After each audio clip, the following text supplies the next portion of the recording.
Today, we explore how this date completely reshaped our world across five powerful dimensions: culture, education, finance, politics, and technology. This day proves that history never rests.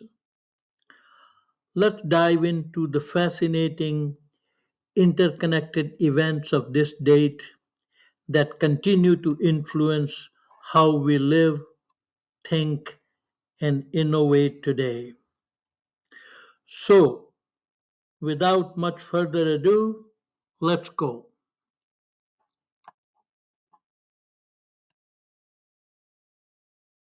Usually, when we think about history, we tend to picture it as this endless horizontal timeline. Right, like a long highway. Exactly, a highway stretching out into the distance, and you just drive past different eras. The Industrial Revolution is over here, World War II is a few miles down the road. It feels very spread out, very linear. Yeah, but what happens if, instead of driving down that highway, you just stop, grab a massive drill, and take a core sample of one single spot on the Oh, calendar? I love that analogy. You don't look at a whole year or a decade. You just look vertically through time at one specific date.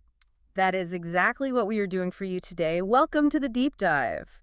We are taking a really eclectic stack of sources, from financial regulations and Wikipedia articles to conservation records, and we're exploring one incredibly dense date on the calendar, June 23rd. June 23rd. And this isn't just a quick trivia rundown. When you actually drill down into the sources we've gathered, you realize June 23rd practically built the foundation of our modern world. It really did. Our mission today is to connect these seemingly random historical dots. Right, showing how one single date spans the evolution of human communication, education, global conflict, and even economic borders. Okay, let's unpack this, starting with the physical architecture of how we share ideas. We have to go back to June 23, 1868. Right. The day Latham Scholes, Carlos Glidden, and Samuel Soule got the patent for a mechanical writing device. They called it the typewriter. Yes, the typewriter, which gave us the QWERTY keyboard layout. I always think of the QWERTY layout like the plumbing in a house. You use it every single day. You rely on it completely to type a text or an email, but you never, stop to think about who installed the pipes. Or why they laid them out in such a bizarre, non-alphabetical pattern. Exactly, because the alphabet exists for a reason, but QWERTY is just chaos. Well, it was a purely mechanical solution to a physical problem. Hmm. Early typewriter prototypes actually did have the letters arranged alphabetically. Wait, really? They started alphabetical? Yeah, on these metal arms called type bars, which sat inside this circular basket. When you pressed a key, the arms swung up to strike the ink ribbon against the paper. So what went wrong? The problem was that common letter pairings in English, like S and T or T and H, were physically close together in the basket. Oh, I see where this is going. Right. If a fast typist hit them in quick succession, the metal arms would swing up at the exact same time and just physically jam together. Which freezes the whole machine. Exactly. So the QWERTY layout wasn't actually designed to make us type faster. It was designed to keep the machine from breaking. Yes. It separated those common letter pairs on the physical keyboard, forcing the mechanical arms to swing from opposite sides of the basket. By scattering the most common letters, the designers ensured the swinging type bars wouldn't collide. That's wild. And that 1868 patent evolved into the highly successful Remington number 1. But, decades later, computers replaced physical type bars with digital inputs. Right, so there was absolutely no mechanical need to keep the letters separated anymore. But the muscle memory of the entire global workforce had already been established. The workflow was just completely ingrained. Making QWERTY the inescapable standard we still use today. We took a mechanical workaround for jamming metal gears and literally hard-coded it into the digital age. It's fascinating. It is. But June 23rd doesn't just give us the physical keys, right? It also gives us the theoretical brains behind modern computing, because on June 23, 1912, Alan Turing was born. Yes, the British mathematician. Right. And I think we all know the broad strokes of Turing's World War II legacy. He led the team at Bletchley Park to crack the Enigma code, intercepting German high command communications. Yeah, the sources make it clear his cryptanalysis work significantly shortened the war. It saved countless lives. But if we're looking strictly at the evolution of information processing, his pre-war work is what really shaped the modern world, isn't it? Oh, absolutely. In 1936, Turing conceptualized what he called a universal computing machine. What we now call a Turing machine. Exactly. And this is where we really have to break down the mechanics because it's so easy to just call him the father of computing without really grasping the why. Right, because before Turing, a machine was built to do just one specific thing, like a typewriter types. A mechanical calculator calculates. The hardware was the software. If Yeah. you wanted to solve a different kind of math problem, you had to physically rebuild the gears of the machine. But Turing proposed a theoretical framework that completely separated the hardware from the software. He did. He imagined this machine that used an infinitely long strip of tape divided into squares. Okay. The machine had a head that could read a symbol on a square, write a new symbol or erase it, all based on a table of rules stored in its memory. So the machine itself never changes its physical structure. Never. The machine remains totally static. The only thing that changes is the tape you feed into it. Wow. Turing proved mathematically that this single universal machine could compute anything that was computable simply by changing the instructions on the tape. It could be a calculator 1 minute, a word processor the next, and a code breaker after that. Precisely. That theoretical abstraction, the complete divorce of physical hardware from instructional software, is the foundational logic running the smartphone or laptop you are using to listen to us right now. That's incredible. And the tragedy, of course, is that Turing, the man who gave us the foundation for all of this, died in 1954 from cyanide poisoning in what was ruled a suicide. He was only 41. It's a profound loss. It really is. Turing proved you could quantify universal logic in a machine, but his era was simultaneously obsessed with quantifying logic in human beings. Which brings us to the next layer of our June 23rd core sample, the measurement of human potential. Right, because 14 years after Turing was born, on June 23, 1926, the very first SAT was administered. Over 8,000 students sat down to take the Scholastic Aptitude Test that day, and the format was just incredibly grueling. What did it look like? Well, it was 315 questions. It covered artificial language, number series, logical inference, paragraph reading, and it all had to be completed in just 97 minutes. 315 questions in 97 minutes. That's intense. Very. It was developed by a committee headed by a Princeton psychologist named Carl Campbell Brigham. He heavily borrowed from the Army Alpha intelligence tests that were used to sort military recruits during World War I. Okay, I have to pause on the mythology of the SAT here. Culturally, we often frame it as this grand equalizer, right? Like a tool of pure meritocracy designed to find brilliant kids who maybe didn't go to elite prep schools. Right, that's the narrative. But reading the historical texts in our sources, that was absolutely not the original intent behind the test's design, was it? No, the documentation points to a very different origin.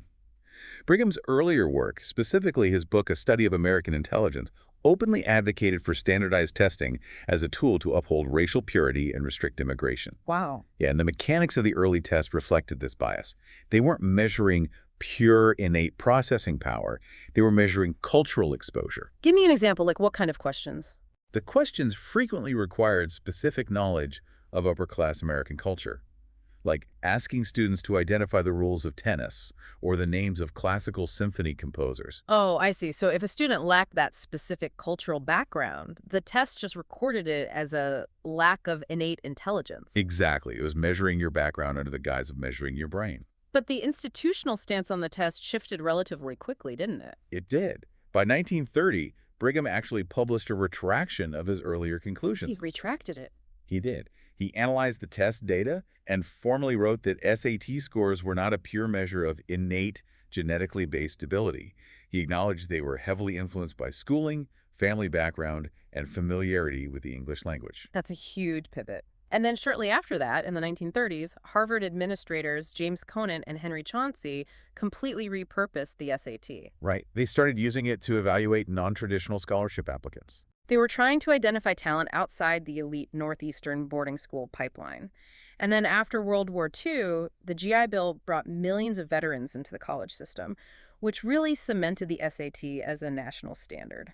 So on June 23, 1926, we see this really flawed attempt to open educational doors based on a standardized metric. But, you know, tests alone don't really matter if entire demographics are legally excluded from the classroom in the first place. Exactly. And that institutional exclusion brings us to our next June 23rd milestone, June 23, 1972. Title IX. Right.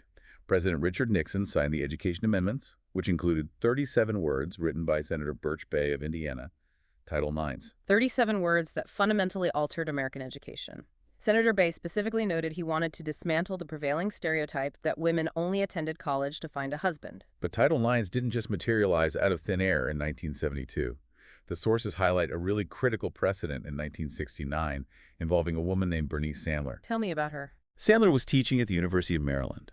She was repeatedly denied tenure despite her qualifications, and she was actually told she came on too strong for a woman.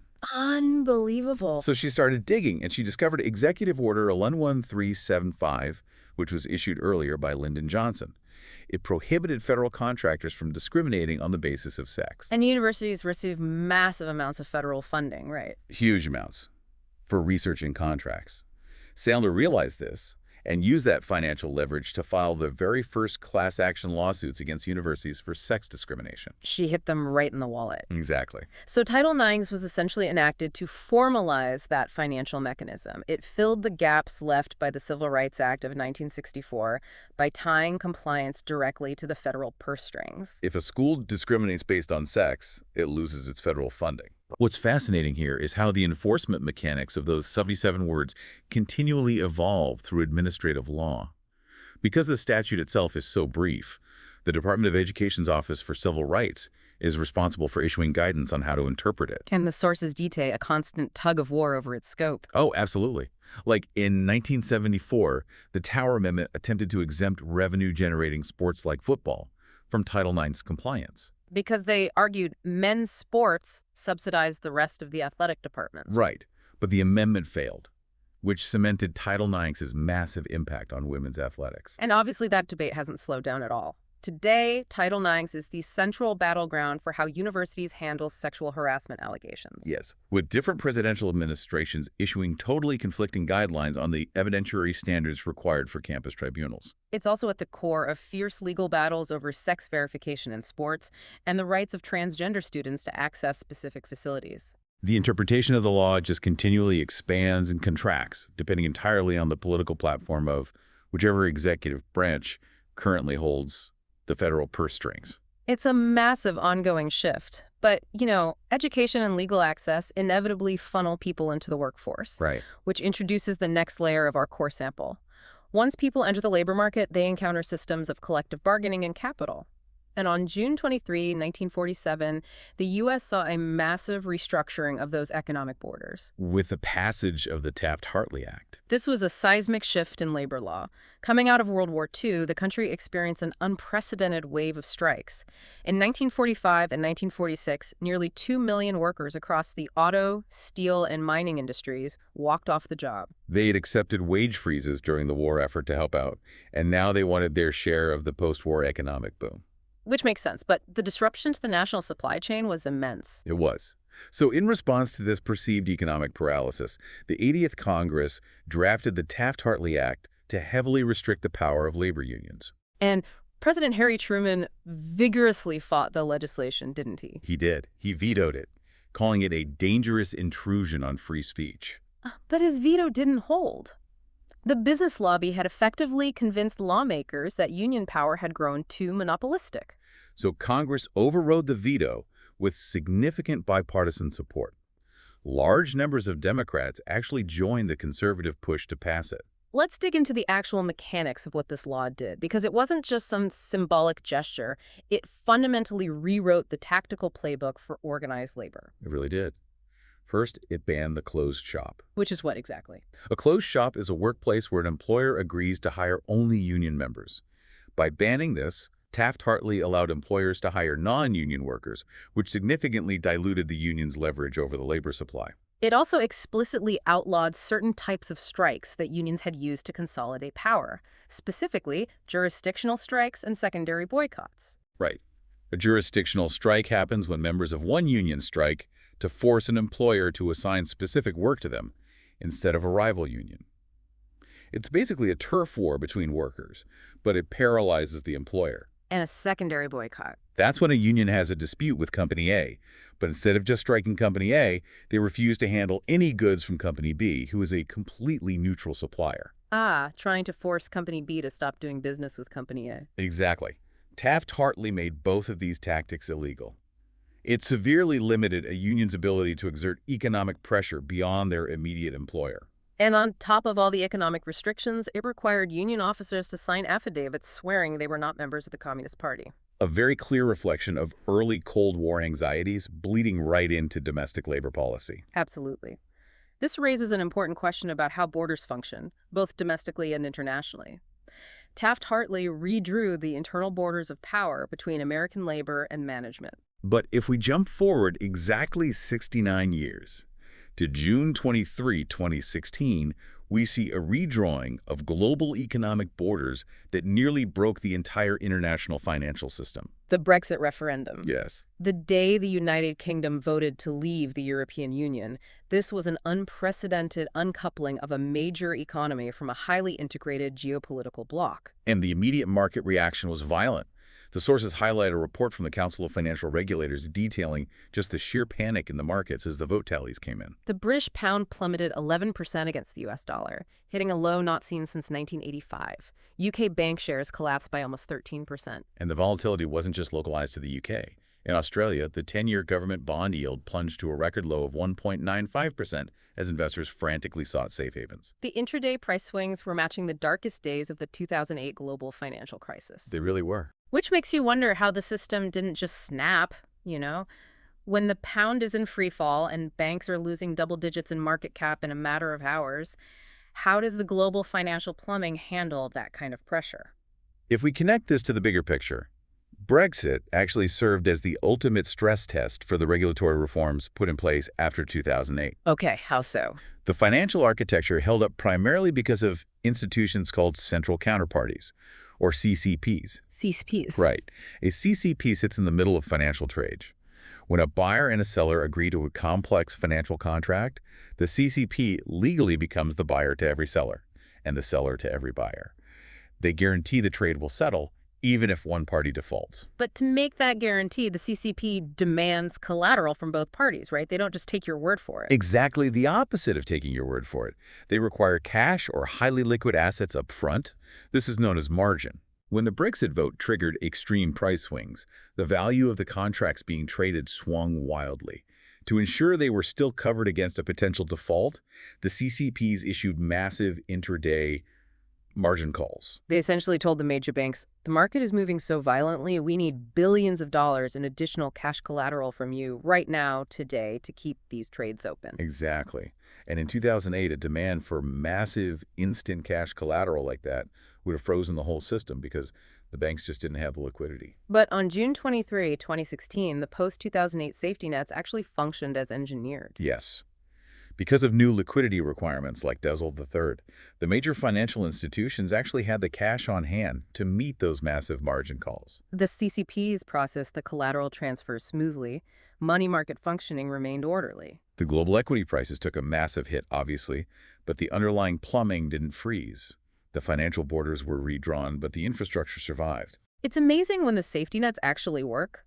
Brexit highlights this modern anxiety of fracturing global unions through referendums and financial markets. Right. But historically, the anxiety of shifting borders was usually resolved through physical violence. Which brings us to the ultimate costs of global division and the treaties designed to heal them. Let's look at June 23, 1945. The end of the Battle of Okinawa. Yeah. It was one of the final and most devastating campaigns of the Pacific War, a brutal 3-month ground battle fought on Japanese soil. The military casualties were staggering, but the civilian toll is what truly defines the battle's legacy in our sources.